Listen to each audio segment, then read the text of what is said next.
அதாவது நம்ம IRS sir சொன்னாரு, ஐஏஎஸ் ஆபீசர்லாம் போட்டு இன்னைக்கு வந்து பிரஸ் கான்ஃபரன்ஸ் கொடுக்குறாங்க. அது ஏன்னா பேசி பேசி வளர்ந்த கட்சிக்கு இன்னைக்கு பேசுறதுக்கு ஆளே இல்லை. அதான் பிரச்சனை. திமுக பேசுறதுக்கு யாரா இருக்காங்களா பாத்திருக்கீங்களா?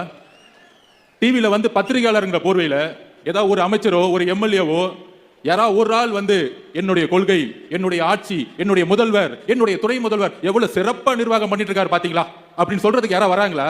ஏன் வரல? நம்ம ராஜ்மோகன் அண்ணனை பார்த்து கடுமையான கேள்விகள்.